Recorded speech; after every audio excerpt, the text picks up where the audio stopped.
Welcome to Daps Magic, Disney and Positive Stuff. I'm Mr. Daps, and I am so excited for this episode. One, it's our first one where we're using the camera.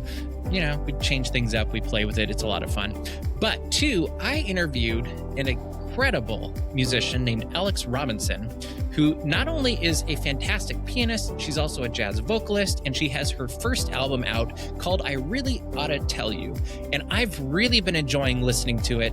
I hope you enjoy listening to it, and I also hope you enjoy this interview I have with her. We talk about how she got started in music, where she went to school, what she learned along the way, her brief career with Disney on the Disney Cruise Line, and then also making the album. And then we wrap the thing up with a Fast Five question with 5 of the most random questions I could think of, one of which stumped her.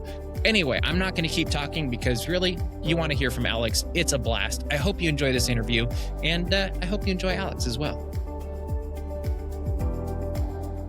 Well, welcome, Alex. I'm so excited to have you. I have been listening to your album for the last couple of weeks, and I will say there's so many things I love about it, and one of them might be the dumbest thing. Other than it being catchy, I can understand every word you say. And diction sometimes is not always our friends in the music industry, and you definitely have that gift, and that's one that's hard-earned, I know. That's a great compliment. Thank you. I appreciate it. It was one of those things. It's like, I can literally understand every word of every song. And that was just a fantastic thing to realize as I was listening through it one day. Thank you. But before we get into the album, which I love and everybody should go check out, let's talk a little bit about you. Can you first tell me, how'd you get started in music? Like, what was little Alex as a kid like? Were you taking lessons in something from like 2 years old, or was it something you found later in life, or what was your first instrument? All that stuff. Yeah. So my mom is a jazz musician. Nice. She's a saxophone player. Cool. And she is a music teacher. And so when I was little, she got me started in piano lessons, but it was never the kind of thing where it was like, you are going to play the piano for hours a day. It was very playful. It was like, I remember one of her really, really good friends worked for Alfred Publishing at the time. And they had this amazing like exploratory music series called Music for Little Mozart. I think it's still being published, but it's perfect for like, I started at 4, for example. So it has, each book comes with little plushies named after composers, and you explore the piano, and there's coloring and dancing. And so it was always meant to be very like exploratory and fun when I was little. But I started piano at 4, and my mom kind of had a rule where she said, you're going to do this just like all the rest of your education. Everything else I tried other instruments, I tried other sports. That was all, its own thing. But the piano, she was like, you're going to do piano starting at 4 to 16, and you're going to treat it just like school, math, science, English, whatever. And once you hit 16, you're like halfway through high school, you can decide if you want to continue or not. That was always her That's a good rule. way to do it. But she never pushed me in terms of like how invested I needed to be. She let me come to that on my own, which I really appreciated. So obviously she made sure I respected my teacher's time, of course, but she would never push me to work really hard if I didn't want to. She wanted me to kind of come to it on my own. And so, but I always loved it as a kid. And even the people in my family who weren't professional musicians or music teachers still loved music. So everyone in my family, I was an only child with a bunch of adults around, my grandparents, my aunts, uncles, my mom. And so I kind of gleaned this very eclectic music taste from all the different adults in my orbit. And so I ended up having siblings way down the line. But yeah, so I had this very eclectic music taste. I always really liked it. I always liked to sing. I took piano lessons.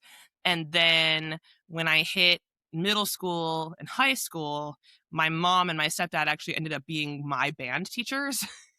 Oh, and so interesting. We were together all the time. I was in marching band. I did everything band. What'd you play in band? I was a percussionist. Okay. So that makes sense. That's a natural progression. Yeah. So singing was always just my thing I did for fun. Like I did percussion at school. I took piano lessons. I took guitar lessons. But singing was my thing that I did for fun. I ultimately did take voice lessons, and I did like musical theater at school too. But so I kind of did everything that I could get my hands on. By the time I got to high school, I was kind of done trying sports. I was like, marching band is my sport, which, I'm almost 6 feet tall. So I get asked like, are you a volleyball player? No. are you a basketball player? No. Like, so I did all this music, and I started getting really into jazz music specifically around the time I was 14. Even though my mom had like tried to drop it in my listening diet beforehand, I never Mm-hmm. really, it like always went over my head. And then I started taking jazz piano lessons, and I played in the jazz band, which my mom taught, which Nice. was really cool because you don't have a lot of female jazz band directors. And Yeah, I I didn't can't know think of that. any I had. Right. And I didn't know that because it was my mom. So that was Right. just my experience, which was cool because I had an example in my house of a woman who was a jazz Right. musician, which was cool. And how cool that the two of you had fun doing this, because you Yeah. think of other families where it's like, oh, I have to go to school and see my mom, like. I have a feeling if she was like my math teacher or my English teacher, it would have been weirder. Fair. Because it's Like, she not a didn't have shared to- passion then. Right. She didn't have to grade my papers or anything, Yeah. So, Yeah. and she was pretty well liked at my Mhm. school, so that I didn't have to deal with, any pushback really from most of the other students. Well, that's a win too. Yeah, it is a win, for sure. And so, yeah, so I got really into jazz. I started going to summer camps, and I had a couple experiences in early high school that really like got me hooked on jazz music when I hadn't been before. So Mhm. like I went to summer camps and met some really cool teachers and started taking jazz piano lessons, and I started just really getting into that music. So that's kind of when I got serious about liking jazz music specifically. So then I'm assuming at some point you decide, hey, this is the thing I want to do and I want to study even more moving Yeah. forward. And you're like looking at different schools and like, where Mhm. am I going to go to college? One, where'd you end up going to college? And two, were you going for jazz music, or did you go for vocal or composition? Like, what did you go for? Yeah. So interesting enough, I did take voice lessons, but I didn't start singing jazz, like putting two and two together, until I was maybe like 16 or 17. Okay. So I had been in jazz band for years. I took jazz piano lessons, and the only really singing I was doing was like musical theater and pop stuff. Mhm. And firstly, my piano teacher started encouraging my singing because he noticed it was something I liked and was interested in. And so that was the first thing. He's the one who kind of went to my mom and was like, she should pursue this. She's good at this.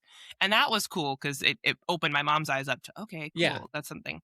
But then I always knew I wanted to be in music for college, but I told myself a lot when I was younger that I wasn't good enough to pursue a performance degree. And the reason I believed that was because I did so many different things. I was a percussionist Okay. in marching band, I played piano, I did musical theater, and in my mind, I had convinced myself that I didn't spend enough time on one of those things to master it enough to pursue it in college. Well, because there's always So- that kid around you that's like, oh, the best trumpet player or the Exactly. best singer, and you're like, well, they're the ones that do it, not Right. those And of in us my that kind of head- have the broad. Exactly. So Yeah, I was understand interested that. in everything, and I had just assumed that I didn't master one of them well enough to pursue a Mhm. performance degree. So in my Okay. head, I always knew I wanted to do music. When I was like 15, 16 and started thinking about college, I was like, maybe I'll go music business or music ed, but a performance degree was not really in the cards for me at that time. And then I hit the end of my junior year when I really had to start thinking about it. Yeah. Yeah. And I realized there was nothing else I wanted to do. Like I looked in the music business degree applications. I was like, I don't want to do that. I want to play music. And I had sort of like a identity crisis a little bit because I was like, what do I do? Because for example, like my junior year, I auditioned for California All-State, which is like the middle school students and high school students from all over the country apply to be in these honor ensembles, and they gather students from all throughout the state. They gather students from all around the state, bring them together in these honor ensembles, and they bring in guest conductors from across the country, and it's a really cool experience, and it gives you a I chance did to it play in with Minnesota other... and I loved Oh, so it. you did? Okay, great. Yes. Yeah, We actually Okay. have more in common than I realized. But that's cool. What did you play? for that, it was clarinet. Cool. Awesome. Yeah. Okay. So in California, the jazz and the classical all-state overlap, so you can't do both. So I auditioned as a Oh. classical percussion, like concert percussion, and Sure. jazz for the jazz vocal ensemble. And Okay. I had never been in a jazz vocal ensemble at that point. Wow. And I made both. Go And big I or go home, huh? I know, right? And I chose to do the jazz vocal ensemble since I had never had experience in that before, whereas I Good had call. plenty of percussion experience. And that was my first time where I was like, whoa, this is so fun. Christine Guter, who is the head of vocal jazz at Cal State Long Beach, Mhm. she was the guest conductor that year. How cool. And funny enough, she's best friends with Kate Reed, who would be my professor in college. Nice. So across all the way across the country in Florida. So that was cool. So I left that experience going, oh my God, this is so cool. Like, this is so fun. So I had that little spark of like, I really like singing this. And that's when I started learning jazz standards, learning the lyrics and singing them instead of just playing them on piano. Yeah. So when it came time to audition for college, I was like, well, I'll audition as a piano major and a voice major and see what sticks. What works. See where I get in, see where I get scholarship money. And so my first thing I did when I auditioned for schools is I emailed every school to ask if I could audition for both programs. Okay. The only school that gave me a wholehearted yes with no restrictions was University of Miami.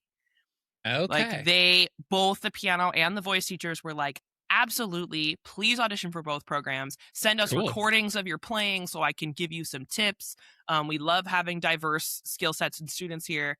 Every other school I auditioned for was either welcoming of the idea but didn't necessarily have the resources, or I got, no, you have to pick one program, sorry. So I can see that. Yeah, which makes sense, but that was the first green flag for me with Miami was, oh, okay, cool. Both the professors got back to me personally and like made it a big point. And so, yeah, and Miami's where I ended up going to school. And so what did you come out with? A studio music and jazz degree, focus on voice. So I got my bachelor's and my master's in the same thing. Nice. Very cool. And somewhere along the way, we bumped into each other at Disneyland.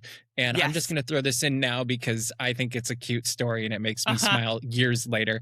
You were there because somebody that you knew was in the college band, if I recall. Is that correct? Yes, that is correct. And tell a little bit about that, and then we'll talk about your Disney connection moving forward. Okay. Yeah, so my now husband, Steven, then boyfriend at the time, was in the All-American College Band in 2019. And he had been auditioning for this band for years. He started auditioning as a freshman in college, didn't make it in for 5 years. It's amazing how many times you hear that. Yep. He didn't make it in. And then we were long distance all through undergrad. So he attended USC and I attended University of Miami. And then he ended up moving to Miami with me for his grad degree. So we went to school together. And his first year of his master's degree, he finally made it in. We joked that I was the good luck charm because he had auditioned by himself every year. And then that year we drove together to Orlando for him to audition. And that's sometimes that's all it takes. Right? Yeah. So he made it in the band. I think there's probably some truth to that. Right? I think so too. I mean, I'm a little nothing biased, else but than having that support next to him as he goes. Right. Exactly. So he made the band in 2019. Because you don't have to be an undergrad to make the college band. As long as you're enrolled in a university, you can audition. So he made it in the first year of his master's, after years of auditioning, and then like 3 days into opening week, broke his knee. Not only broke his knee, but fell down mid-performance, and like displaced a chunk of his patella. Like excruciating pain, couldn't walk. I've been covered the college band for 2 decades, and I never saw anything like it. The funniest part, this part you may not know, were you there that day? No, we were there the day before and the day after. So the funniest part of this is that two of his siblings were there that day, but they missed that set. Probably a good thing. So they saw the set before, missed that set, came to the set after, and he was missing. And they were like, why is Steven missing? And somebody recognized them and said, are you Steven's family? He's at the ER. Oops. So anyways, I know. It was really heart-wrenching at the time because he had worked for so long to be in this. But it ended up being this amazing experience because we ended up spending a lot of time with him at the park that year. What they initially did was they took him out of the sets completely, but he would still do all of the 2 sets that were seated. So the flag retreat and then the big band, he could sit and play. So he would do the flag retreat, change into his street clothes, watch the rest of the band play the next 3 sets with choreography, and then play the big band set. So we spent a lot of time like coming to the parks that summer. We would watch the 2 sets he could play and then hang out with him during the sets that he couldn't play. And then after a few weeks, like when things had gotten settled, he opted to not get to wait for surgery until August, because if he got the surgery right away, he'd be out for the summer completely and couldn't play. But what that meant was he spent nearly 2.5 months with a broken knee. So he chose to delay that surgery so he could continue the college band experience. And after a few weeks, they managed to rework the choreography so he could participate in the marching sets in his wheelchair. I thought it was amazing. And I did too. And the coolest part was myself and his 2 brothers were in the park the first day they put him back in the sets in the chair. That's fun. And he didn't tell us. So we were just minding our business. We were across the way at DCA. We were minding our business. We assumed we could just go late because he wouldn't be performing. We'd just be sitting with him on the sidelines. And I was texting him, hey, we're going to probably pop over late. We're just finishing lunch. And he goes, don't come late. And I was like, why? Yes. And he goes, you don't want to miss this. And finally he goes, oh, I was going to keep it a surprise, but I'm back in the set. And I was like, oh my God. We like ran back across to the other park. And so, yeah. And then you know this because you were there that day, but the very last day of the college band, he ended up proposing to me, broken knee and all, amidst the entire college band. And of course, it was the last day of the summer. So massive. Everyone and their mother was there, literally, and all the photographers were there. And it was pre-parade. So all the passersby waiting for the parade were there. And he got out of the wheelchair. He got out of the wheelchair on the broken knee. And funny enough, I put that video on TikTok. It's my only TikTok video to ever go viral. All my other TikTok videos get like 300 views. That video went viral and started getting questions of whether or not he was really handicapped. Because he definitely was. He was. But I got a couple questions like, how did he get out of the chair? Oh my gosh. Anyway. Look at his face, people. Look at his face. No, he's trying really hard. That's the problem with the video I posted is because it's from the back. So you can't see his face. Yes. But so he got out of the wheelchair on his good knee. They added 32 extra bars of music so they could do. It was so good. It was amazing. It was so, like, I was just so overwhelmed. There were so many people. It was like overwhelmed in a good way. It was wonderful. But it was a Disney magic moment. It was. And what I love in my head is it was just the start of many that would grow from out of that with the 2 of you, because either in the park or out of the parks, you guys continue to make magical moments. And you actually moved on to the Disney Cruise Line at some point. I did. And you got to do something that I thought was super cool when I saw it happening. And I'll let you tell what it was and maybe how you ended up there. Sure. Yeah. So we eventually did finish grad school. Stephen ended up having to take a semester off of school to get the surgery and heal his knee because post-surgery he could not walk. And the muscle around his knee had atrophied. I think that's the word. Oh, that makes sense. He lost all the muscle in his knee. So he had to do a bunch of PT to build the muscle in his leg back. So he took a semester off, came back to school. We did grad school together. COVID hit. We stayed in Miami together, finished grad school during COVID. And then finally we graduated and then we moved back to California. And so at that point, both of us were freshly off our master's degrees and just kind of throwing darts anywhere we could for work. We're like, hey, we're back home. We're looking for teaching work, performing work. We just reconnecting with people. And I happened to see this audition posting for musicians for the new Disney Wish, which was the newest, at the time, the first ship in the new class of Disney ships. It was 2021. And older sister of a friend of mine works in works in entertainment at Walt Disney World, and she shared this link on Facebook, and I was scrolling and I saw it. And I think normally I would be intimidated by an audition post like that, but I was like, I got nothing to lose. I'm, fresh out of school. I'm trying everything. Let's see. Let's see what happens. And so I recorded an audition. They were auditioning several positions. They wanted bass player, drummer, and then they wanted what's called an entertainer pianist. So you sing and play, and they wanted like a medley of different genres. So I recorded this 2-minute or so medley with jazz tunes and some Disney songs and some pop and everything. And then it took a while. Like I didn't hear back for a while. I recorded that in the summer. And then around September, I got a request for a callback. They sent me some callback materials. I submitted that, didn't hear for a month. And then October of that year, I found out I got the gig, which I was like, nice. What? That's crazy. That's so cool. Not to mention, it was October. We were getting married in January. Oh, no problem.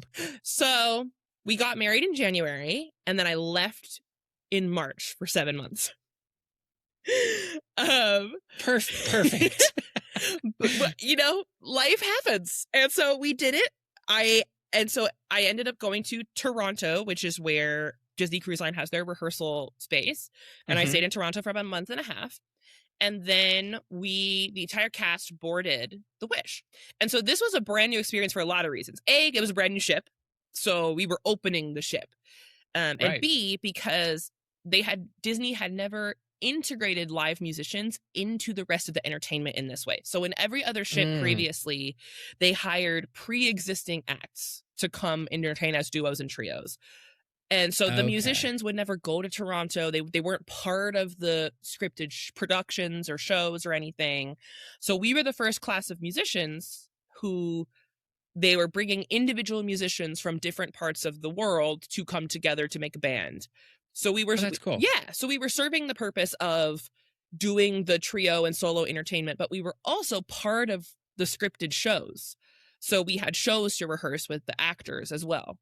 And so, like, for example, we were in the Pirate Night show. At Disney Cruise Line's really well known for their Pirate Night celebrations and the fireworks. But every ship before, there was never live music in Pirate Night. So we were the first pirate show on the fleet to do music live through the show and with the fireworks. So that was really exciting. Really cool. Yeah. So we played.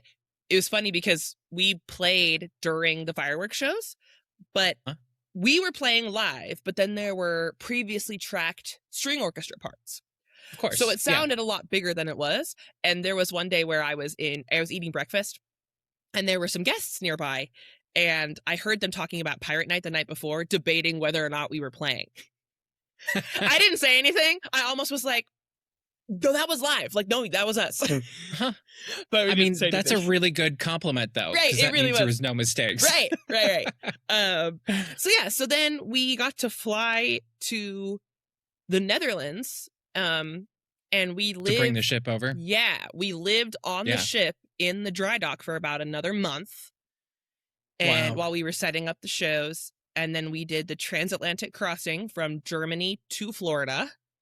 Cool. And then when we hit Florida, we officially opened the ship, and we had several weeks of go, I bet. Yeah, we had media cruises, and we had cruises where we had lots of cast members or media influencers or all that stuff. And then finally we opened to guests. And there was a bunch of stuff because the construction of the ship was mid-COVID. There was a lot that I'm sure the opening team were scrambling to make sure everything was right. And our opening ended up being postponed, and there was a lot of stuff. So we were all just kind of like, go, let's go with the flow. We got to be where we need to be. And it ended up being a huge success. And it was really fun to actually see guests on board enjoying it, because after all those months of prep, it made a big difference. Yeah. Which is perfect for a jazz musician, because, that's a lot of go with the flow and playing around, I feel like. You're telling me. So speaking of jazz, you have this phenomenal new album out called I Really Oughta Tell You. Huh? And how did it come about? Where did it go from, hey, I'm playing piano on a Disney Cruise Line to now I'm back in California with my husband making a jazz album, which I believe he appears on. He does. In the first song. Is that correct? Yeah, he appears on 3 of the songs throughout the album. And so, yeah, so I finished that contract. I came home at the end of 2022 and, you know, again, was in a position where I was in a transitional period, just looking to play and work. And I eventually got a couple teaching positions that I still have. So I teach college right now. I teach Nice. college jazz voice. That's my main job throughout Cool. the week. And then I also just realized I just really wanted to play. I loved my job on the cruise line, and I actually really liked the break from academia. And then so I was kind of ready to go back in when I came home. I was like, okay, I had this break from this long stint in academia. Now I'm ready to apply for jobs in academia again. So I have these jobs in academia now, and then slowly but surely I started making some connections. And so the producer of my album, his name's Tony Guerrero. Local Orange County folk may be familiar with him because he lives in Orange County here in California and plays a lot around this area. And he's pretty well known here, and he has a long career of his own albums as well as producing for other people. He does tours with Jane Lynch every year, and among many other cool things. And so I met because of my work at Mount San Antonio College. So I work at Mount Sac. I ended up meeting another fabulous singer named Leah Booth, and she's a Mount Sac alum. And so the school often invites her out to do guest artist things. And so I met her. She was like, "You're great." And I was like, "You're great. This is awesome." And so Tony produces this event every year at the Laguna Beach Festival of Arts, which is every summer. And he produces this event where he showcases a young singer. Okay. And he ran out of young singers he didn't know. So he called Leah and said, "Leah, who do I call for this?" And Leah and I had just met, and Leah was like, "You got to call Alex," which was super nice of her. So then Tony reached out to me and was like, "Hey, do you want to do this show this summer at the Festival of Arts?" And I said, "Yes, that's awesome." And so that was my first time making his acquaintance. And then we did the show. And Tony is a trumpet player, but he's also a producer. That's what kind of one of his main work things he does. He produces albums for a lot of other artists. And so we did the show, and he was like, "Hey, if you ever want to make a record, like I'm here to help you." And I did. Like, that's been a goal of mine for years, but it was always something I felt out of reach because there's just so many steps that I had no idea how to do. Like, the music part was to be the easy part for me. Like, I know how to do that. I know how to sing. I know how to arrange. What I didn't know was everything else. Like, how do I budget for this? Who do I hire to mix and master it? How do I publicize? Like, that was all completely out of my knowledge base. And so to have a more experienced musician be interested in mentoring me through that process was the kickstart that I needed. So, and I saw him again over December at a gig. He was like, "When are we making the record, dude? Like, when are we doing this?" And so he was kind of pushing me, like, "You should do this." Yeah. And I went, "I mean, if you're down to help, like, if you're down to help me, yeah, let's go. Let's do it." And so I reached out to him in the beginning of 2025, said, "Hey, let's make this record." And we got on the phone. He kind of walked me through like a general rough budget of what I could expect. And he was really helpful with that. So he created this budget for me of here's the minimum cost you could get away with. And then if you want it more quality, here's the ideal cost of each piece of this process and what you're going to want to do. And he helped me bring... And then if you want vinyl, it's way out here. Yeah. Exactly. And so he's the one who really helped me get the process kickstarted, brought in some of the musicians. His resources were what was really helpful. So he was the one who helped me book the studio and got the mastering engineer that he thought would be good. So he had a lot of he's very well connected. So he had a lot of recommendations for me based on my style, which is like very, I would say traditional jazz. Like, it's not modern or fusion or anything. It's very much swinging. Lots of swing tunes and jazz ballads, and I have some original music, but it's still in that vein. So, and he has a really great grasp of that style and what I wanted. And so it's very helpful. So did he help you pick the songs too, or was that something that you did with whoever it is that you bounce ideas off of. So that was all me. So I chose the Nice. music, and then I had a couple alternate tunes. Okay. So I had a list of like 15 or 16 songs that I had to whittle down to 12. And so I chose those songs for a variety of reasons. Some of them were tunes that I'd known forever. I knew I wanted to write one, so I ended up writing a song for the album. A lot of it was just material I had been performing. So some of the music was stuff that I did with Tony, as well as Jeremy Siskind, who was the pianist on that show, and he played on the album. And so we did that together. And the songs that went well on that performance, I was like, oh, that's cool. That'll be good. Let's keep that one. And then I also purposefully scheduled a live show with the band a couple weeks before the recording. So that really helped me finalize my decision of which tunes to record. Because for example, I have this arrangement of Joni Mitchell's Both Sides Now that I wasn't originally going to put on the record. I loved it. Thank you. That one actually, in my notes here, I have that one like asterisked. That's so cool. Yeah. So I wasn't going to put that on the record. And then we did I'm glad you did. I am too. So we did it on the show, and it got a standing ovation. Like, I believe it. I didn't get a standing ovation at the end of the show. I got it after that song. You know what? You take it when you can get it, right? Well, right. And so I was like, okay, wow, I guess I got to put this on the record. Right. Because in my naivete, I guess, I assumed that getting the rights for that song would be more expensive. So really, it didn't end up being more expensive than the others, but in my head, I was like, nice. oh, everybody does this. But it's got to be huge. Like, I just assumed that it would be difficult to get the rights for that song. Yeah. So I just wrote it off. And then when it got that really big reaction, I asked Tony, and he was like, oh no, people cover that all the time. Like, you should put it on the record. And I was like, oh, nice. Okay, cool. Very cool. So, yeah. So what was the process like in the studio recording? Like, were you we're trying to get this done in however many hours, so you only get 2 takes for each song? Or was it we're going to hit this song until we get it right? Like, what was your approach in the studio? That's an interesting way to put it. I think we were in the middle. So I did a lot of work in the forefront to make sure it would move efficiently, and so I wouldn't have to stress in the studio about going over Good time. call. So like I took some good solid time to make sure all of my charts were very clear, and that I sent them all to the musicians ahead of time, and so that they could ask me questions before we got to the studio. So I never felt stressed or pressed for time while we were there. Okay. But we ended up being pretty efficient with our time anyway. Like, we finished the recording before, the allotted time. We did it in 2 days. So we recorded kind of 6 songs per day, basically, of the 12 songs. Yeah. And kind of an all day thing. Both days. It was over the course of these 2 days.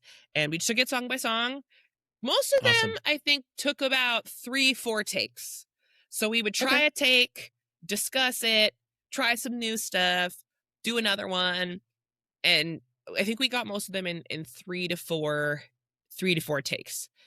Did you find during that any of the songs dramatically changed, or was it more just tweaking here and there? Yeah, I mean, none of them changed dramatically, but a lot of them, a lot of them did change. The musicians that played on the record were really wonderful collaborators in that they would offer really great ideas, but also wouldn't step on my toes when I felt very strongly about a decision.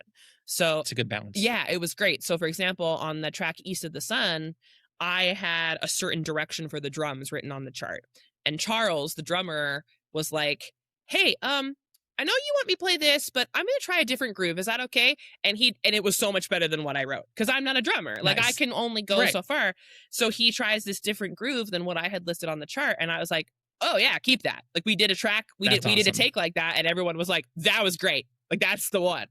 That's cool. Yeah. So there was definitely changes made. Or for example, we would do a take and then we were like, oh, the solo section went on too long. Let's kind of adjust, so we would make decisions based on, however the first take went, and kind of go from there. So it was honestly a wonderful experience. They could have easily talked down to me. All of the other musicians were older than me and had all done albums of their own before. I was the youngest musician and it was my first project. So they could have easily taken the front seat of the creative process, but I felt that they were amazing at balancing the difference between letting me run the show and then giving very good suggestions. That's awesome. Did you have any like challenges you didn't anticipate as you were going through this process of like, or maybe just a challenge in general that you were like, oh my? A good question. During the recording, beyond all of the entire process itself. During the recording, not so much. The recording went better than I could have expected. I was very happy with it. The process was wonderful. Everyone I worked with was great. Went very efficiently. If anything, I mean, of course, the budget. Just despite my best efforts to keep things in the green, I went over budget, and that's even with me being pretty budget conscious. Like, I didn't do vinyls this round or certain things, but what really killed me was the licensing, just because a lot of the music on the record, 11 of the 12 songs are cover songs. They're jazz standards or the Joni Mitchell song. And so that ended up being more expensive than I anticipated, especially because I got physical CDs. So because of that, the licensing you do per unit, per CD. So yeah, go ahead. So what was your favorite song that came out of it? Wow.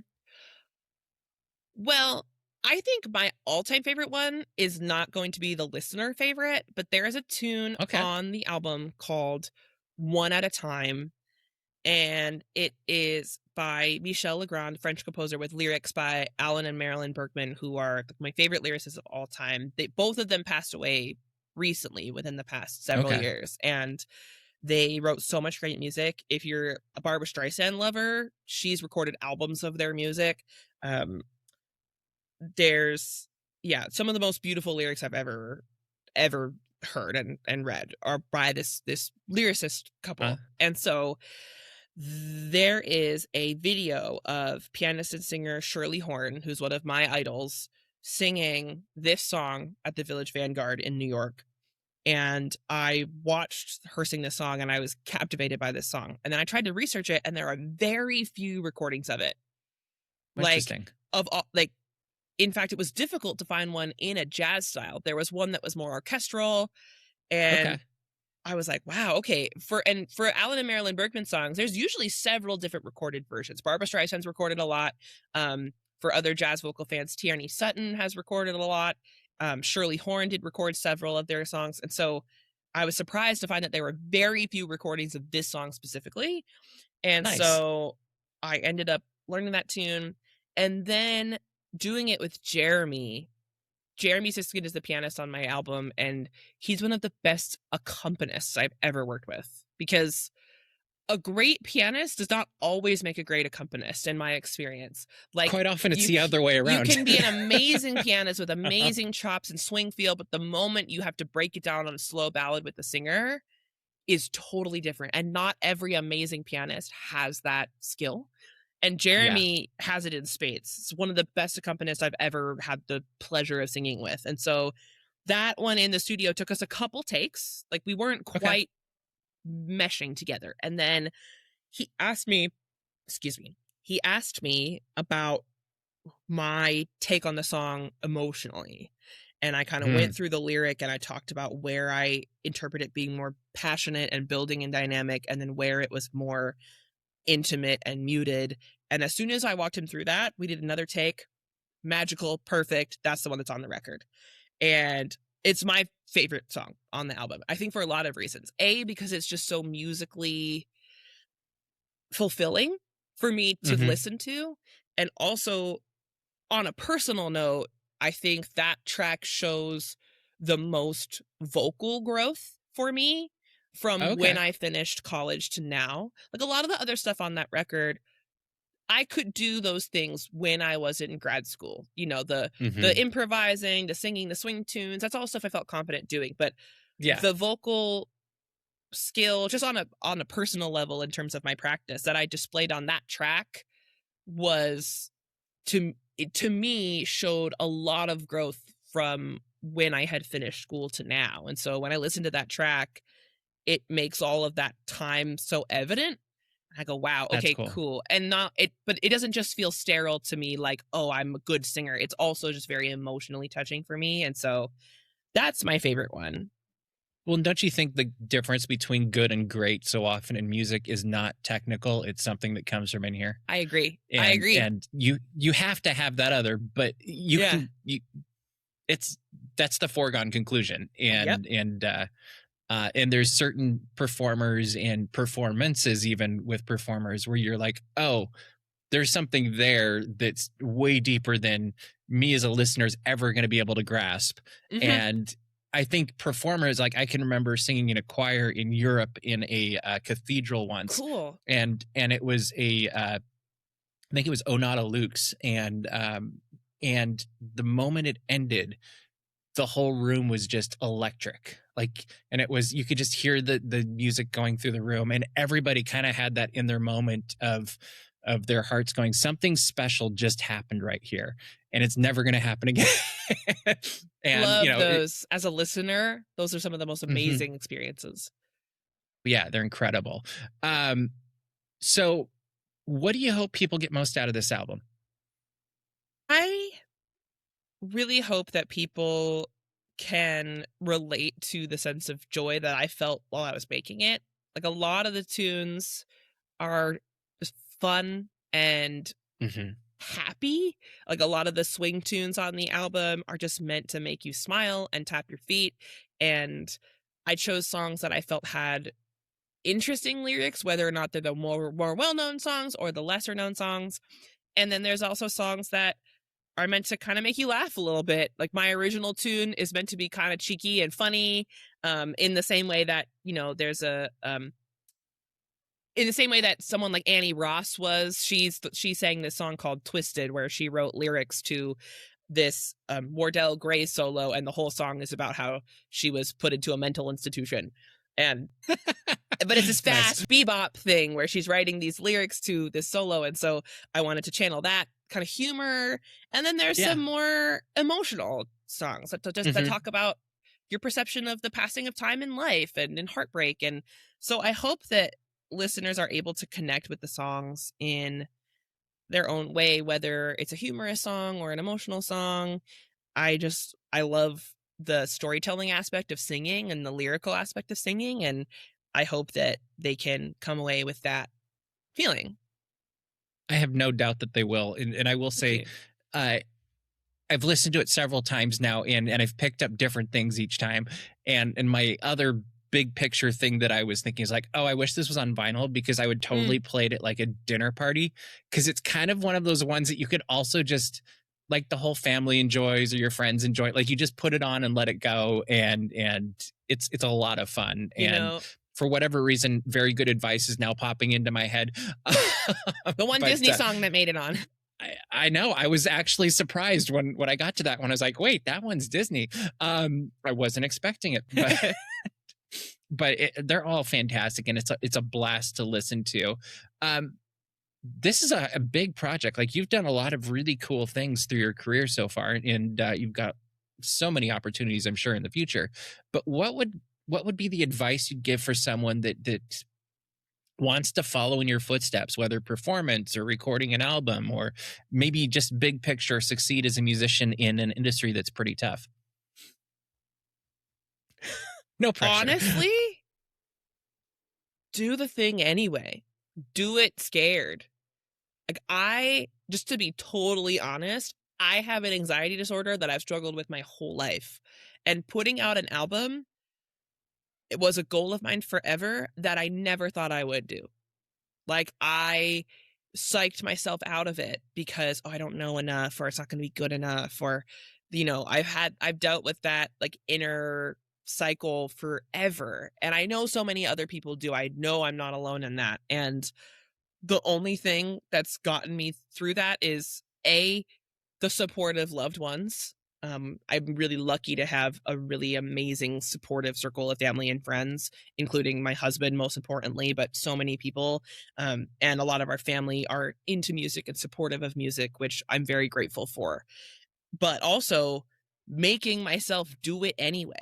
like things that I felt like I wasn't 100% prepared for, whether it was the cruise ship job when I had never done a piano bar solo type thing before, having to memorize and learn hundreds of songs in a short period of time, to putting out an album, which I had never done before, playing with musicians who were older and more experienced than me. Like, what, you know, I went into this album going, wow, oh my God, how am I going to get this music ready in time? Stick a date on the calendar. That's when it has to be. Yeah. Like, stick a date on the calendar. Here's the show. You got to have it ready by that, you know? And so rather than waiting until I'm ready to put the date on the calendar, I put the date on the calendar so I have to get ready for the date.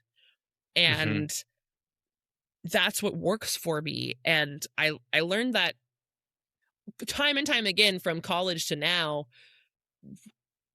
That's the way that it works for me, is like, if I were to wait, like, oh, I don't know enough tunes to do a gig, or, oh, I don't, like, if I had thought I wasn't qualified to audition for the cruise ship, I wouldn't have done it. If I thought that no one would like my album, I wouldn't have made it. Like, when I finally shifted my mindset to, I'm going to make an album of songs that I like because I want to. And of course, I hope people enjoy it. But if my only focus is, oh my God, do people hope that the album's good?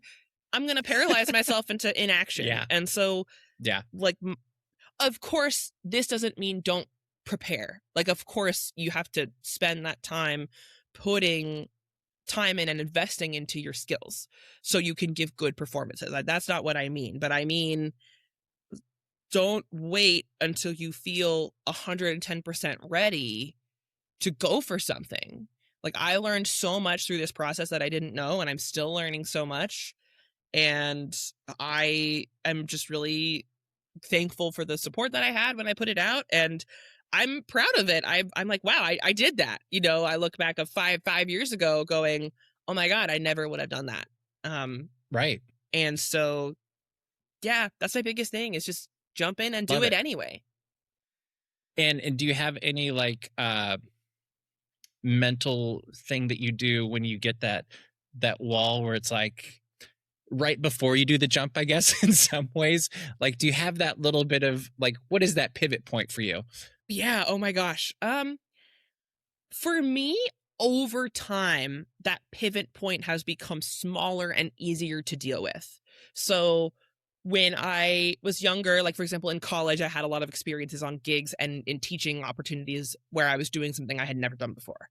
And I dealt with a lot of physical symptoms of like, oh my God, my heart's racing and I have all this anxiety.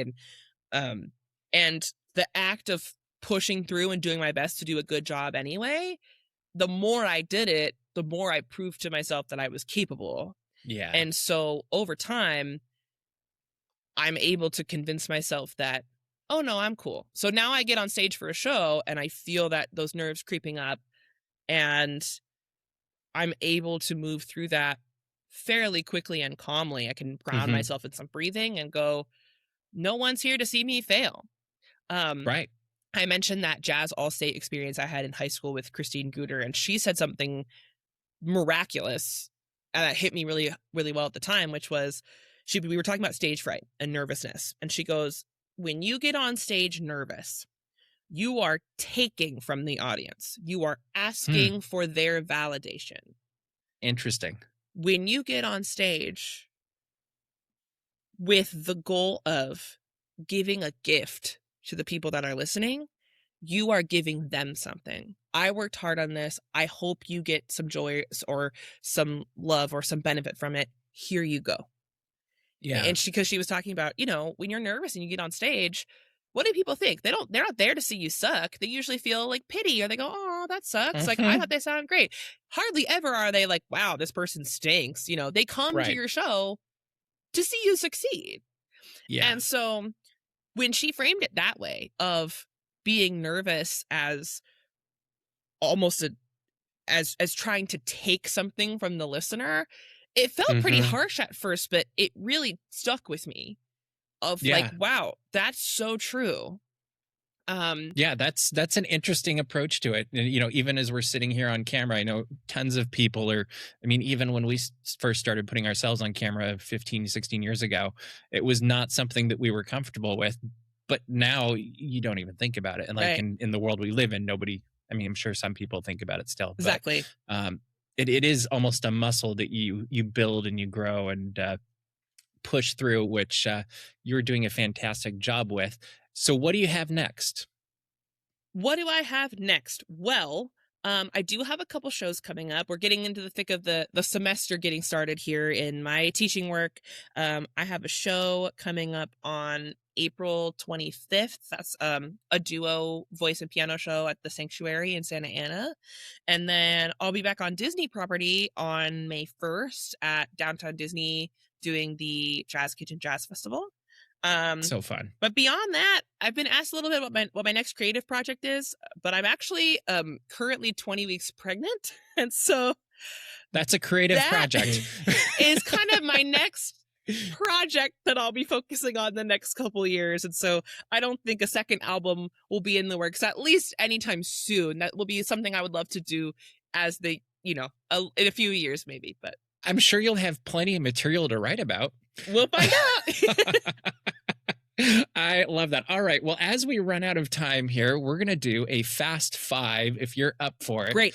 And these are 5 random questions, some of them more random than others that came from my twisted brain sometimes. Great. And you ready for this? So the goal is within 10 seconds to have an answer. God. Okay. I'm so bad at these. Let's do it. Okay. I got it. Even better. That's what people like. All right. First...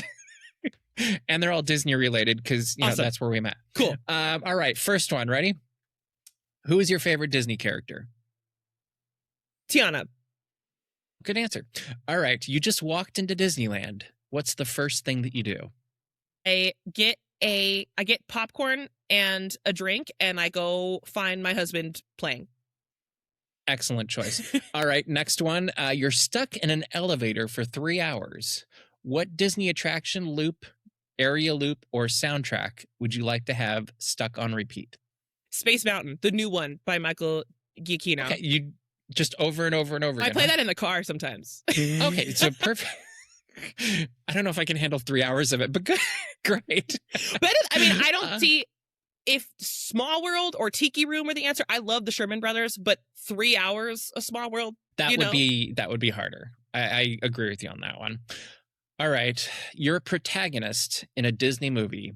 What existing Disney sidekick would you want as your sidekick? Question. Oh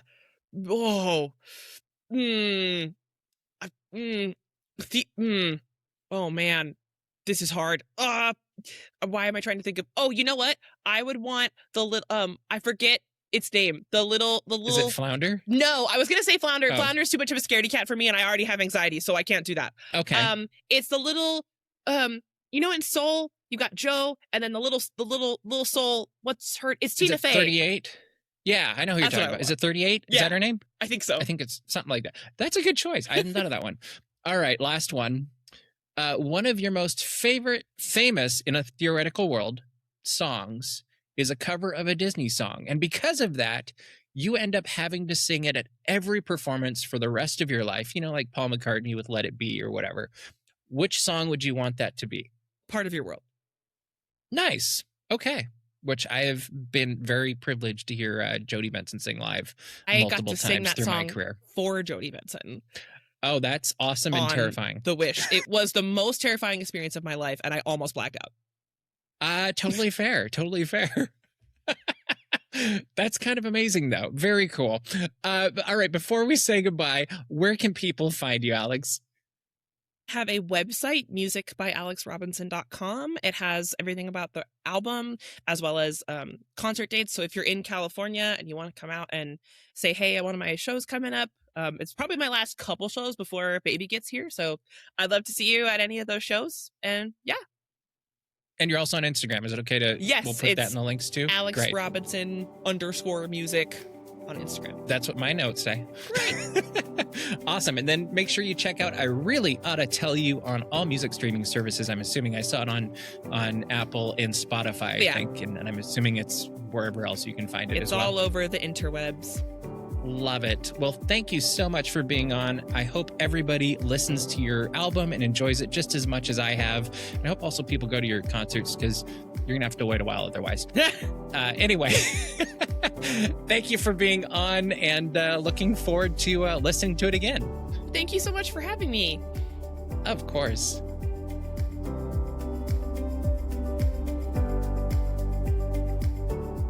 I hope you've enjoyed this interview with Alex as much as I enjoyed chatting with her. I also hope you will check out her album. I really ought to tell you, it is a lot of fun. I really ought to tell you. But I've enjoyed listening to it multiple times as I was prepping for this interview, and I hope you enjoyed as much as I have. Let me know what you think of this album. Also, let me know what you think of my interview with Alex. Make sure to check her out on Instagram and also on her website, as she mentioned before. But most of all, let's give these people support. We've got an opportunity to help make dreams come true, and we get to do it by listening to some incredible entertainers in this case. And if you get the chance, go out and see Alex in one of her shows. If not, just listen to the album. You're going to love it. Also, if you have a moment, I'd love if you would rate this podcast wherever it is you're watching or listening to it, and help us get seen by more people so that they can enjoy geeking out to Disney and positive stuff just like we do. Also, if you see me in the park, I'd love to say hi, so make sure to come up and say hi. It's always a lot of fun when we bump into each other at the happiest place on earth. Anyway, I hope you're having an absolutely fantastic week. I hope that whatever it is you're doing today, it's a little bit more magical just because we got to interact and we got to share some time on this podcast. I look forward to seeing you around. Make it a great week. Keep kind.